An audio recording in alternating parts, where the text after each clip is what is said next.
윤석열 대통령의 구속 전 피의자 신문이 4시간 50분 만에 종료됐습니다. 변호인단은 윤 대통령이 직접 발언 기회를 얻어 사실관계와 법리 문제를 성실하게 답변했다고 전했습니다. 취재기자 연결합니다. 박혜재 기자. 네, 사회부입니다. 윤석열 대통령 영장실질심사 어떻게 진행됐습니까? 네, 윤석열 대통령의 구속 전 피의자 신문은 오늘 오후 2시에 열려 오후 6시 50분에 종료됐습니다. 중간에 20분 휴정 시간까지 더하면 4시간 50분간 진행됐습니다. 윤 대통령 측 변호인단은 먼저 고위공직자범죄수사처 검사들이 약 70분 정도 구속 사유를 설명하고 이어 윤 대통령 측 김홍일 변호사 등이 PPT를 통해 반론에 나섰다고 설명했습니다. 특히 윤 대통령은 오후 4시 35분쯤부터 약 40분간 직접 발언에 나섰는데요. 이후 구속 전 피의자 신문을 심리한 차은경 부장판사의 요청으로 20분간 휴정한 뒤 오후 5시 40분쯤 재개됐습니다. 신문이 재개된 뒤에는 재판장이 양측의 주요 쟁점을 묻고 마지막 5분간에는 윤 대통령이 최후 진술을 한 것으로 파악됐습니다.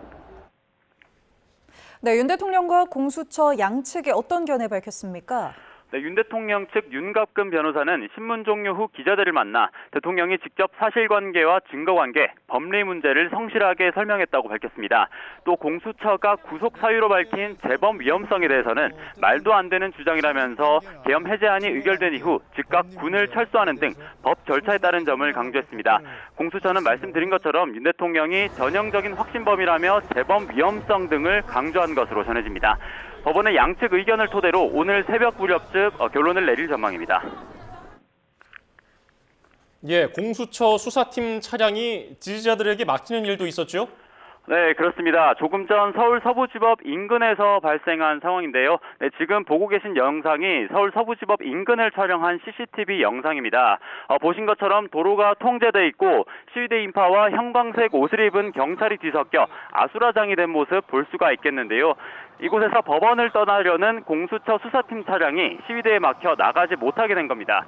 윤 대통령을 태운 호송 차량이 떠난 뒤에 발생한 것으로 파악됐는데 공수처 관계자는 YTN에 실제 차량을 흔들고 위협하는 일도 있었다고 전했습니다. 차량 바퀴에 바람까지 빠져서 앞으로 나가기도 또 다시 법원으로 들어가기도 어려운 상황이었는데요. 차창에 시위자들이 탄핵 무효 등이 적힌 스티커를 붙여서 운전조차 어려운 상황이었던 것으로 전해졌습니다. 이후 경찰이 수습하면서 차량은 현장에서 겨우 빠져나왔지만 차량 바퀴 등 문제로 한동안 이동이 어려운 것으로 전해졌습니다. 자세한 내용 취재되는 대로 전해드리겠습니다. 지금까지 사회부에서 YTN 박희재입니다.